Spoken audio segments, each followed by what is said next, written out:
It was the 42nd Constitutional Amendment, 1972. So the fundamental duties were incorporated in Part 4A of our Constitution by 42nd Constitutional Amendment Act, 1976.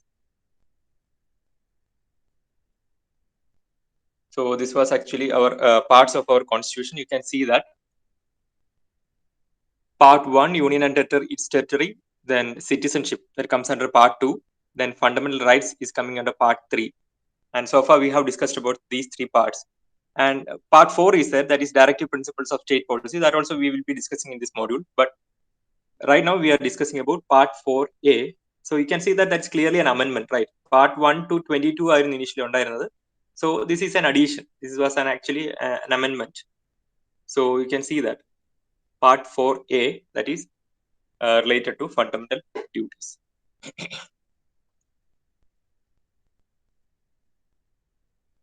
So the fundamental duties was incorporated in Part 4A of our Constitution by 42nd Constitutional Amendment Act.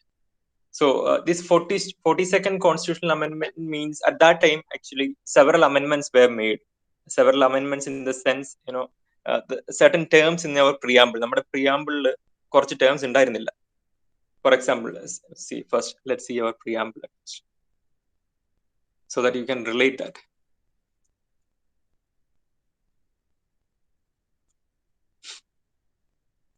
So this was actually our preamble, right?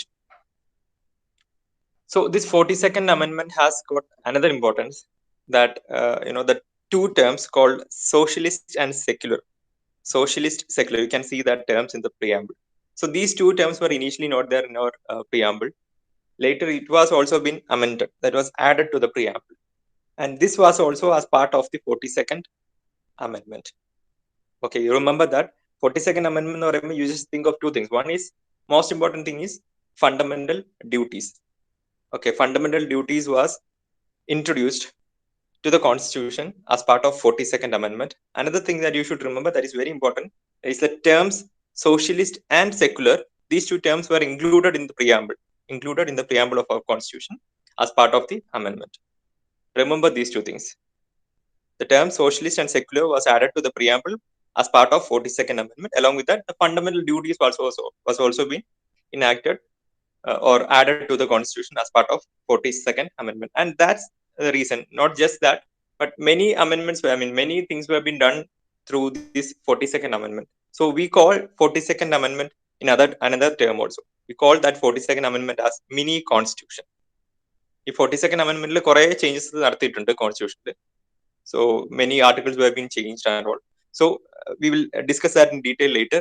But that was the reason. These two was the main reasons. That is, one was introducing the fundamental duties to the Constitution. The other was to add the two terms socialist and secular in our preamble.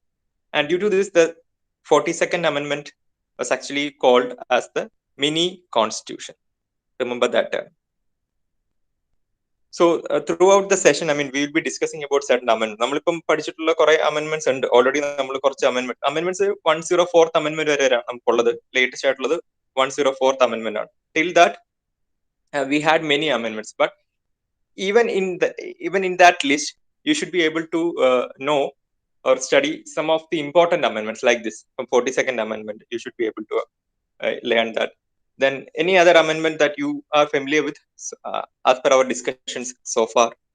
വേറെ എന്തെങ്കിലും ഒരു amendment ഓർക്കുന്നുണ്ടോ നമ്മൾ ഇതുവരെ discuss ചെയ്തതിൽ? Can anyone tell? While discussing about the rights, fundamental rights, we have mentioned about one amendment. Which was that? ഓർക്കുന്നുണ്ടോ ആരെങ്കിലും? ഇങ്ങനെ നമുക്കിത് പഠിക്കാൻ പറ്റുള്ളൂ. We cannot at a time sit and study all the amendments. അല്ലേ? നമുക്ക് ഒറ്റയടിക്ക് ഇത് പഠിക്കാൻ പറ്റില്ല. We will discuss that, and in between we will relate that. Now you can remember that 42nd Amendment is called mini constitution. What is the reason for that? Two major things happened. Socialist and secular was the two terms added as part of the 42nd Amendment. Along that, fundamental duties were also be introduced. Any other amendments? Anyone? ഏതെങ്കിലും amendment ഓർക്കുന്നുണ്ടോ ആരെങ്കിലും? Especially at the time of fundamental rights, I think we have discussed about an amendment. Anyone else? ആരെങ്കിലും? At the time of fundamental rights, we have discussed about one amendment. It's related to right to property. Right to property എന്താ സംഭവിച്ചത് as part of this amendment? Which was the amendment? ഏത് amendment ആയിരുന്നു Ashnah?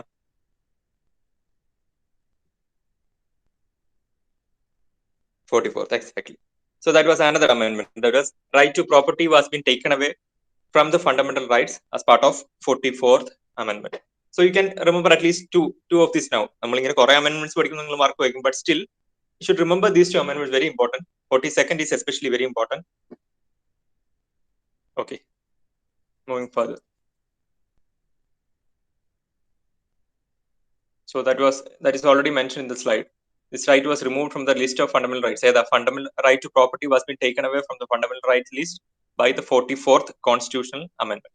And now we are learning about the fundamental duties, which has been introduced to the part 4A, which was introduced to the constitution as part 4A by 42nd constitutional amendment act 1976. So initially at the time of enactment we had 10 fundamental duties. We had 10 fundamental duties, and later on 11 fundamental duties were being, one more fundamental duty was been added. That is also part of another amendment that we will discuss in our today's session itself. So presently we are having 11 fundamental duties in our constitution under article 51A. So remember that under article 51A, 51A is concerned with fundamental duties, which are statutory duties and enforceable by law. Okay, so statutory duties and enforceable by law in the sense any violations of performing that duties can be taken care by the law.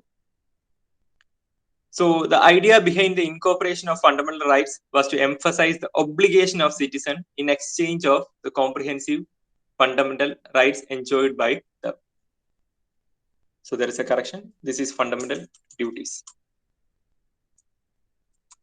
The idea behind incorporation of fundamental duties was to emphasize the obligation of citizen in exchange of comprehensive fundamental rights enjoyed by them. നമ്മൾ ഒരു common phrase ആയിട്ട് നമ്മൾ usually പറയും, ഒരു കോയിന്റെ രണ്ട് side അല്ലെ. അതുപോലെ തന്നെയാണ് നമുക്ക് ഈ ഫണ്ടമെന്റൽ റൈറ്റ്സിനെ ഫണ്ടമെന്റൽ ഡ്യൂട്ടീസിനെ കാണുക. നമുക്ക് കുറെ ഫണ്ടമെന്റൽ അവകാശങ്ങൾ തന്ന് സന്തോഷിപ്പിച്ചാൽ മാത്രം പോലുള്ളൂ. There should be some fundamental rights that we are obliged to perform, അല്ലെ. So that actually is the reason behind the incorporation of these fundamental duties in the constitution. Now we will deal with the fundamental duties. So coming to the first point, that is, we have already mentioned all these points. But still we are going a little bit deeper into all these points. Abide by the Indian Constitution and respect its ideals and institutions, the national flag and the national anthem. So this won't be a difficult thing to remember. Like, we should be, standing along with the Constitution of India. We should respect the ideals and institutions, the national flag and national anthem. Ideals in the sense, all these terms, നമ്മുടെ preamble പറഞ്ഞിട്ടുള്ള terms ഉണ്ടല്ലോ, justice, secularism. So all these things should be there within us. We should stand with that. All those terms, all those ideals, we should be standing with all those terms. Secular, democratic, ഈ എല്ലാ terms മനസ്സിലാക്കി വേണം നമ്മൾ കോൺസ്റ്റിറ്റ്യൂഷന് കൂടെ ജീവിക്കാൻ, അല്ലേ. So that's it. That's a fundamental duty. So abide by the Indian Constitution and respect its ideals and institutions. Institutions in the sense all the such sort of institutions, like government institutions. The national flag and the national anthem. It is a duty of every citizen to respect the ideals, which include liberty, justice, equality, fraternity, and institutions, namely executive, legislature, and judiciary, which are the three organs. Three organs of our, three organs of our constitution. Three pillars, which are executive, legislature, and judiciary. To respect that, institutions respect here. At the same time, it's a duty of every citizen to respect the ideals, which include preamble terms, liberty, justice, equality, fraternity. So to respect the ideals. So all of us are supposed to maintain the dignity of constitution by not indulging in any activities which violate them in letter and spirit. കോൺസ്റ്റിറ്റ്യൂഷന്റെ ആ ഒരു സ്പിരിറ്റിനെ ഉൾക്കൊള്ളാത്ത രീതിയിലുള്ള performance അല്ലെങ്കിൽ കാര്യങ്ങളൊക്കെ ചെയ്യുന്നതിൽ നിന്ന് നമ്മൾ വിട്ടു നിൽക്കുക. Any activities that questions the dignity of constitution, അല്ലെ, should not be in a position to perform any activities that questions our constitution. So in other words, we can say all of us are responsible to respect the Indian constitution. That can be stated like that. So it also states that if a citizen by overt or covert act shows disrespect to the constitution, the national anthem, or the national flag, it would spell doom to all our rights and very existence as citizens of a sovereign nation. We know that നമുക്ക് ഫ്ലാഗിനോടൊന്നും നമുക്ക് disrespect കാണിക്കാൻ പറ്റില്ല. That's part of A fundamental duty അല്ലെ. ഫ്ലാഗിനോടും national ആന്തത്തോടും നമുക്ക് അങ്ങനെ disrespect കാണിക്കാം. These are part of fundamental duties. So nobody should, or no citizen should, by any covert or overt, either public ആയിട്ട് അല്ലെങ്കിൽ പ്രൈവറ്റ് ആയിട്ട് അല്ലെങ്കിൽ ഹിഡൻ ആയിട്ട്, they cannot show any acts disrespecting the constitution, the national anthem and the national flag. If anything of such sort happens, that will be against our fundamental rights and all. So first point, repeating, abide by the Indian constitution and respect its ideals like fraternity, the terms included in preamble. So ningal preamble പഠിച്ചു കഴിയുമ്പോൾ you will get the ideals in that. Ideals in the sense, the terms which are being used there: justice, liberty, fraternity, sovereignty. So such terms are there. So our terms in a respect ചെയ്യുക, to abide by Indian constitution, to respect its ideals and institutions. In the sense, institutions mean the three pillars: executive, legislature and judiciary, the national flag and the national anthem. So this is the first and foremost of among the fundamental duties. Okay, now moving on to the second one, that is to cherish and follow the noble ideals that inspired the national struggle for freedom. Okay, the citizens, this is something related to national struggle, a freedom fight related to the ideals in respect here. The sense, the citizens of India must cherish and follow the noble ideals which has inspired the national struggle for freedom. These ideals were those of building a just society. Just society means fair society. These ideals were those of building a just society and a united nation with freedom, equality, non-violence, brotherhood, and world peace. So these were the different ideals, right? Equality, non-violence, brotherhood, world peace. So we should cherish and follow the noble ideals that inspired the national struggle for freedom. അല്ലെ, ഈ നമ്മൾ എന്തിനാണ് സ്വാതന്ത്ര്യത്തിന് വേണ്ടി നമ്മൾ struggle ചെയ്തത്? So these were the reasons അല്ലെ. Equality, we needed freedom, we wanted non-violence, brotherhood, and world peace. So these were the ideals that inspired us to fight for the freedom. So we should be able to cherish and follow these noble ideals, non-violence, equality. We should be following these ideals which had already inspired us during the national struggle for freedom. So that's the second point. First one was abide by all the constitutional features, then ideals related to that, then the institution, then the national anthem and national flag. That was the first duty. The second comes to cherish and follow the noble ideals that inspired the national struggle for freedom. നമ്മൾക്ക് ഫ്രീഡത്തിന് വേണ്ടി നമ്മൾ fight ചെയ്യാൻ വേണ്ടി എന്തൊക്കെ കാര്യങ്ങളാണ് നമ്മളെ പ്രേരിപ്പിച്ചത്? All those things should be followed now also. So that's the second fundamental duty. Coming to the third one, to uphold and protect the sovereignty, unity, and integrity of India. You can see that everything is, surrounding the preamble. Preamble ആണ് ഒരു heart and soul of constitution പറയാനുള്ള reason അതാണ്. Every point that we discuss will come around the preamble. So it's very important. Preamble is a very important part of our constitution. That's the reason why we call, we give predominant importance to this preamble. You can see all those points have been covered. All those points which we are dealing with now are being mentioned in the preamble itself. So the third point coming as uphold and protect the sovereignty, unity, and integrity of India. This is one of the preeminent national obligation of all citizens of India. So these terms, sovereignty, unity, and integrity of India, നമ്മൾ അങ്ങനെ ഒരു term പറയാനുള്ള reason എന്താണ്? We know, our country is a very large country with very diversity. We have plenty of languages in our country. We have plenty of religions in our country. Different caste systems we have, different culture we have following. Amidst all these differences, നമ്മൾ പറയുമ്പോൾ എല്ലാം different ആണ് അല്ലെ. We are telling it's different language everywhere, different caste system we are following, but a different language we are following. So all these things are different. Everything is different, right? So amidst all these differences, we should have that feeling of sovereignty, unity, and integrity. അല്ലെ, ഇതെല്ലാം different ആണെങ്കിലും, we are maintaining the, or else we can say that we should maintain that unity among us as a country. So that's the third point. That's what the third point tells: to uphold and protect sovereignty, unity, and integrity of India. All these terms, these three different terms are somewhat of the same kind of meaning. To uphold the unity among the different people. നമ്മുടെ ഈ differences ഒക്കെ ഉള്ളപ്പോഴും to maintain the unity, to uphold that unity. That's the third fundamental duty. Point ഓർത്തോണം. First നമ്മൾ പറഞ്ഞത് about all these കോൺസ്റ്റിറ്റ്യൂഷനെ obey ചെയ്യുന്നതും കോൺസ്റ്റിറ്റ്യൂഷനെ respect ചെയ്യുന്നതും. രണ്ടാമത്തേത് നാഷണൽ സ്ട്രഗിളിന് നമ്മളെ ഇൻസ്പയർ ചെയ്ത ഐഡിയൽസിനെ റെസ്പെക്ട് ചെയ്യുക. The third one coming as to protect the sovereignty, unity, and integrity of India, to uphold that. Okay. This is another point, that is to defend the country and render national service when called upon to do so. I hope that's clear from the statement itself.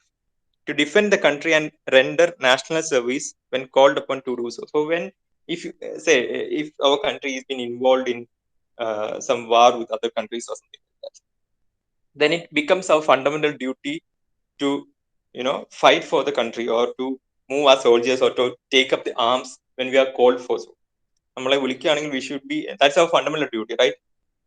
ഒരു man power ആവശ്യം വരികയാണ് when our country is fighting with some other countries, or when some enemies tries to infiltrate to our country. So ഇങ്ങനെയുള്ള അവസരങ്ങളിലൊക്കെ, അല്ലെങ്കിൽ when a war is actually happening, so it's our fundamental duty to take up the arms and fight for our country when we are called for. നമ്മളെ അതിനെ വിളിക്കുമ്പോൾ, this is actually not, it's actually mentioned in the last sentence. It is addressed to all the citizens other than those belonging to army, navy, and air force. They are actually involved in that, അല്ലെ? അവർ already ഈ പറയുന്ന കാര്യം ചെയ്യുന്നുണ്ട്. They are already in the war field for protecting our country from the enemies outside. So അവരെ ഉദ്ദേശിച്ചല്ല, but ബാക്കിയുള്ള citizens, അല്ലെ? All the citizens excluding them should be in a position to take up the arms once we are called for during the war or anything of that sort happen. So fourth point, defend the country and render national service when called upon to do so.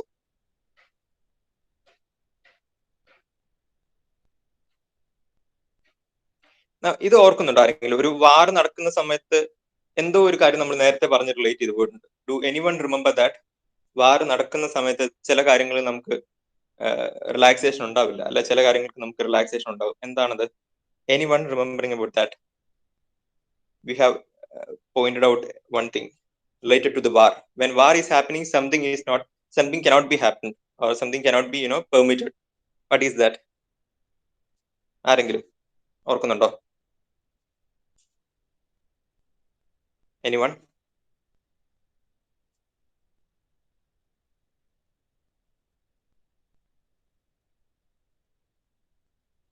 I'm giving you time. Anyone?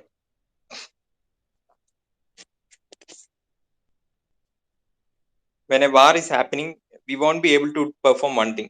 എന്തായിരിക്കും? നമ്മൾ ഇതുവരെ പഠിച്ചത് വെച്ചിട്ട് നിങ്ങൾക്ക് എന്താണ് തോന്നുന്നത്? നമ്മൾ discuss ചെയ്തിട്ടുണ്ട്. Such and such thing cannot be permitted while a war is happening, that we have discussed in the first module. Anyone remembering that?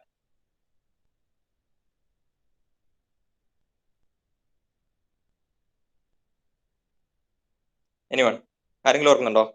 Ashnah, any idea? ഏതുമായിട്ട് റിലേറ്റ് ചെയ്താന്ന് ഓർക്കുന്നുണ്ടോ?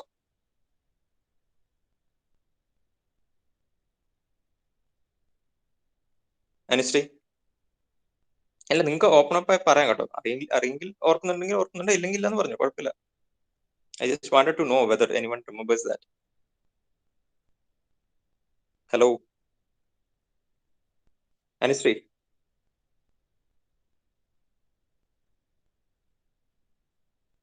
Am I audible? കേൾക്കുന്നുണ്ടോ നിങ്ങൾ പറയുന്നത്? Okay, ഓർക്കുന്നുണ്ടോ? ഇല്ല. Okay, അത് നിങ്ങൾ നോക്കുക. It's related to citizenship. I will just say that സിറ്റിസൺഷിപ്പിന്റെ സമയത്ത് നമ്മളൊന്ന് ഡിസ്കസ് ചെയ്തിട്ടുണ്ട് ഈ വാർ കേസിന്റെ കാര്യങ്ങൾ. Okay, you just go through that. അത്രേ പറഞ്ഞോളൂ. Clue is actually it's related to citizenship. സിറ്റിസൺഷിപ്പുമായിട്ട് റിലേറ്റ് ചെയ്യുന്ന ഒരു കാര്യമാണ്. So that is something related to citizenship, which cannot be permitted during the war time. നമ്മൾ അന്നേരം ഡിസ്കസ് ചെയ്തൊരു കാര്യമാണ് സിറ്റിസൺഷിപ്പിന്റെ സമയത്ത്. You just refer that notes. I will ask this same question tomorrow also, so you just refer and be sure about that. ഈ വാർ ആയിട്ട് relate ചെയ്ത സിറ്റിസൺഷിപ്പിലെ ഏത് point ആണുള്ളത്. Okay, fine. That's our fourth point regarding the fundamental duties, that to defend the country and render national service when called upon to do so. Coming to the fifth point, ഇനിയും കുറച്ചങ്ങോട്ടുള്ളതൊക്കെ ഈ ഒരു general ആയിട്ടുള്ള കാര്യങ്ങളാണ് പറയുന്നത് അല്ലേ. To promote harmony and spirits of common brotherhood amongst all the people of India, transcending religions, linguistic and regional or sectional diversities, and to renounce practice derogatory to the dignity of women. So it's I know that it's a very long sentence. You won't be able to, you may not be able to reproduce it as such. അതുപോലെ തന്നെ ചിലപ്പോൾ നമുക്ക് repeat എഴുതാനോ പറയാനോ പറ്റുന്നില്ല. But you should be able to understand the content of that. That's it. To promote harmony and the spirit of common brotherhood amongst all the people. That's a major point. To promote harmony and spirit of common brotherhood. To promote harmony and brotherhood among all the citizens of India. That's the most important point. It should be, transcending the different barriers. Transcending the different barriers means even though we are, promoting this harmony and spirit of common brotherhood, that is actually passing through the differences. Our differences maintain. We are having the differences on the basis of religion, linguistic or regional sectoral diversities. These differences are regional difference, cultural difference. We are having the linguistic differences. We are having the religious differences. Amidst all these differences, we should be able to promote harmony and brotherhood among the citizens of India. That's the point. And the second condition coming that to renounce practices derogatory to the dignity of women. To ubekshika. Renounce means to to stop or to avoid. Ubekshika ennulla meaning. To stop practices derogatory to the dignity of women. So that's also coming under fundamental duty. Our fifth fundamental duty. Given that vast diversity, the points are very clear. I already പറഞ്ഞു. I am not repeating that. I can just go through that. So I am repeating again. You will not be able to. I am sure that you will not be able to reproduce the sentences as such, but the content should be there. ഇപ്പം ഈ കേസിൽ ഈ point പറയുകയാണെങ്കിൽ നിങ്ങൾക്ക് ഇതുപോലെ പറയാൻ പറ്റില്ലെങ്കിൽ you can point it out like promote harmony and brotherhood among all citizens of India. അത് പറയുമ്പോൾ എല്ലാ സിറ്റിസൺസിലും ഇത് പ്രൊമോട്ട് ചെയ്യണമെന്ന് പറയുമ്പോൾ തന്നെ it should come. But even though we are facing all these differences, അല്ലെ, ഈ ഡിഫറൻസസ് ഉള്ളപ്പോൾ തന്നെ ഈ കാര്യങ്ങൾ പ്രൊമോട്ട് ചെയ്യാൻ നമുക്ക് സാധിക്കും. That's it. And also as a second point you can write, in order to stop all the practices which are questioning the dignity of women.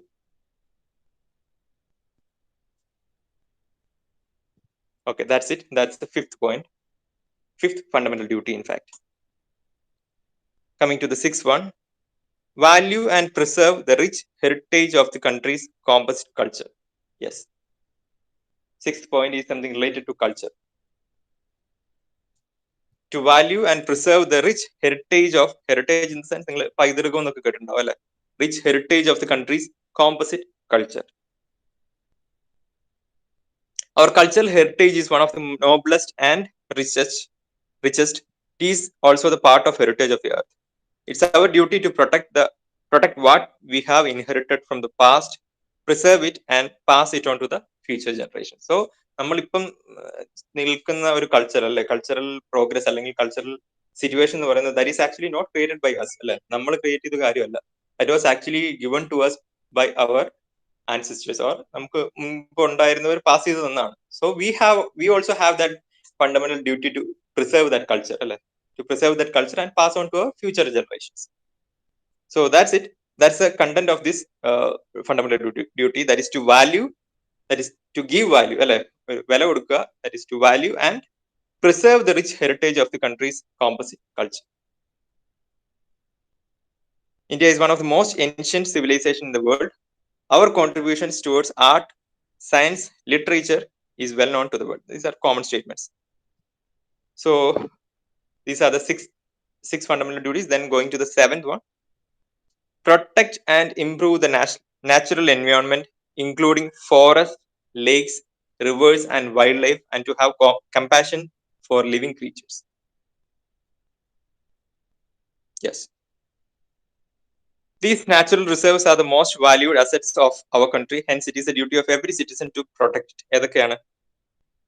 Forest, lakes, rivers, and wildlife, and to have compassion towards the living creatures.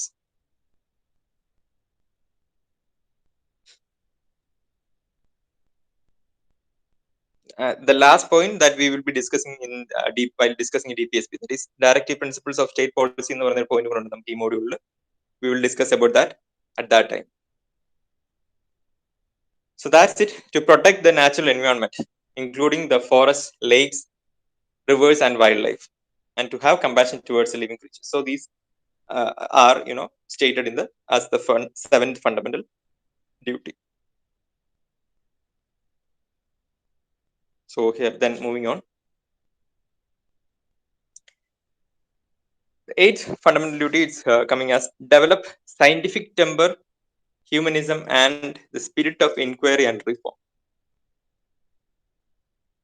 Develop scientific temper, then humanism, and spirit of inquiry and reform. Scientific temper in the sense scientific logic. നമുക്ക് എന്തായാലും നമുക്ക് development എന്ന് പറയുന്ന ഒരു കാര്യം നടക്കണമെങ്കിൽ definitely we should be able to think in a scientific manor.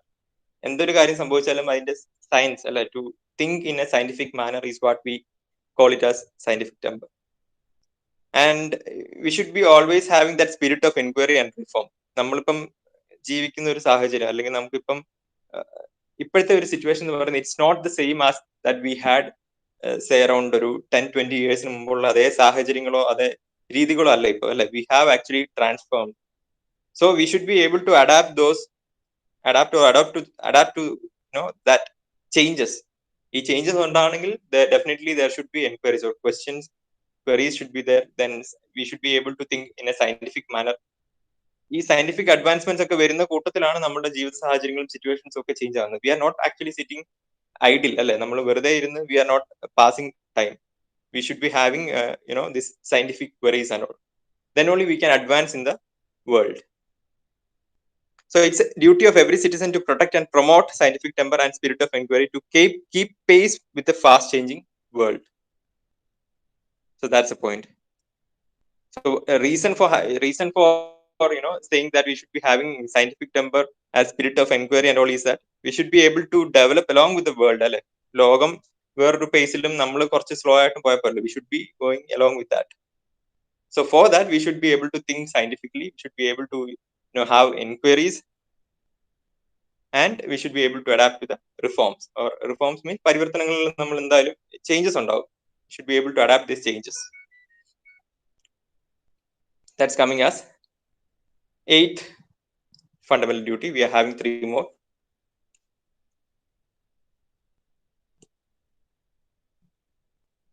Yes, this one you will be familiar with. ഇത് ഓർത്തിരിക്കാൻ കുറച്ച് എളുപ്പമായിരിക്കും.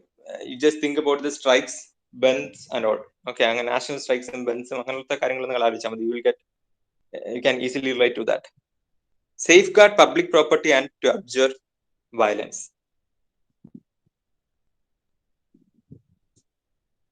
Safeguard public property, and this is coming as part of our fundamental duty to safeguard our public properties and to observe or to avoid or keep away from the violences. So then the statements are coming as, it is unfortunate that in a country which preaches non-violence to the rest of the world, we ourselves see from time to time incidents of senseless violence and destruction of public property. That is very commonly seen during the strikes and all. നമ്മൾക്ക് പൊതുവെ കാണാറുള്ളതാണ് bus കത്തിക്കുന്നത്, അങ്ങനത്തെ കാര്യങ്ങളൊക്കെ നമ്മൾ. all these are public properties. I mean, people won't think that these are from our own money. ഈ കാര്യങ്ങളൊക്കെ ചെയ്യുന്നത് നമ്മുടെ പൈസയിൽ നിന്ന് തന്നെയാണെന്നുള്ളത് ചിന്തിക്കുന്നത്. So that's also taken to the fundamental duty to safeguard our public property and to observe violence. So any violation of that, ഇപ്പം പൊതുമുതൽ നശിപ്പിക്കുക എന്ന് പറയുന്നതിനെതിരെയും കേസെടുക്കാം അല്ലെ, because that is actually coming under our fundamental duty. That's our duty to protect the public properties. So among all the fundamental duties, this one holds a great significance in current scenario when strike, protest, etc. have become a common phenomenon. Whenever there is a strike or burn or rally, mob develops mentality to harm public properties like buses, buildings, and to loot them and citizens who are protectors become mute spectators. These are general statements. You just think of that. Safeguard public property and to observe violence or to stop violence. That's coming as our ninth fundamental duty. Then strive towards excellence in all spheres of individual and collective activity so that the nation constantly rises to higher levels of endeavor and achievement.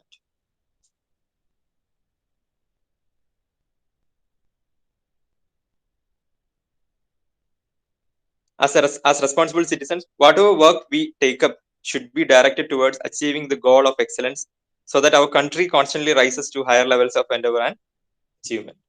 നമ്മൾ ചെയ്യുന്ന യൂഷ്വലായിട്ട് നമ്മൾ പറയുന്ന ടേമാണ് നമ്മൾ ചെയ്യുന്ന കാര്യങ്ങളെല്ലാം നമ്മുടെ സൊസൈറ്റിക്കും അതിലൂടെ നമ്മുടെ രാജ്യത്തിനും ഉപയോഗപ്രദമാകുന്ന രീതിയിൽ മാറണം അല്ലെ. That's actually the content of this fundamental duty.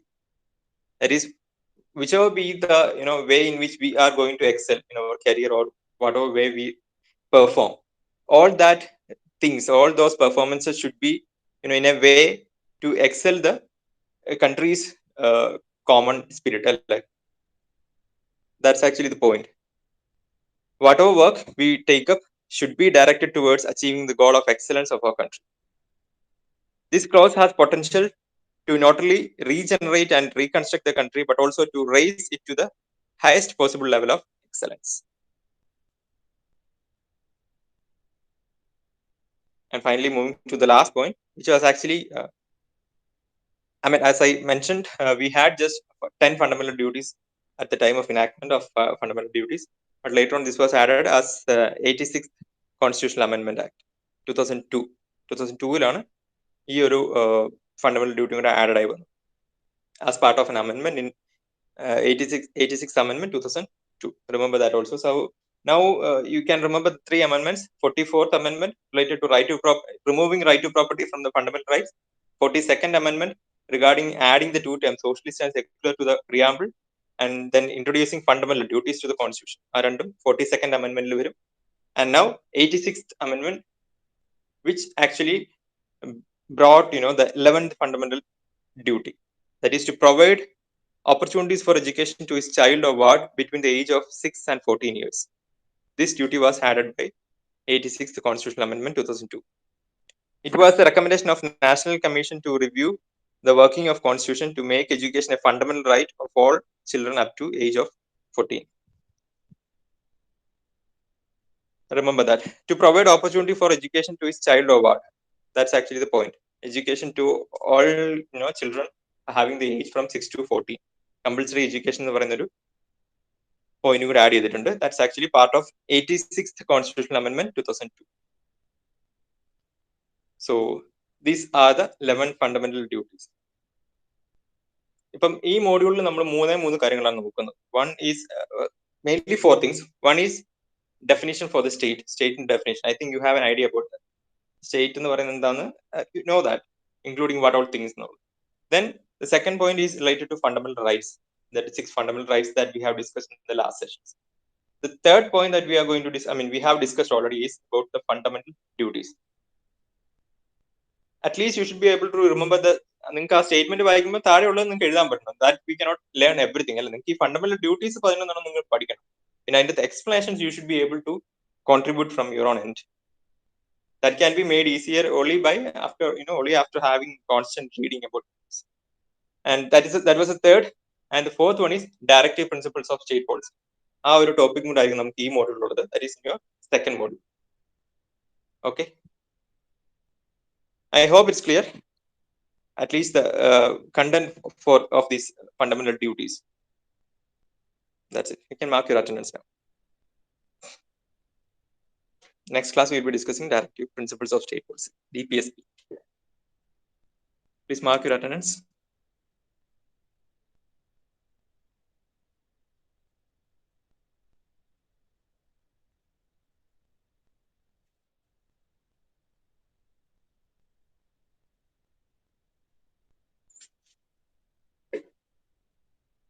Okay, thank you.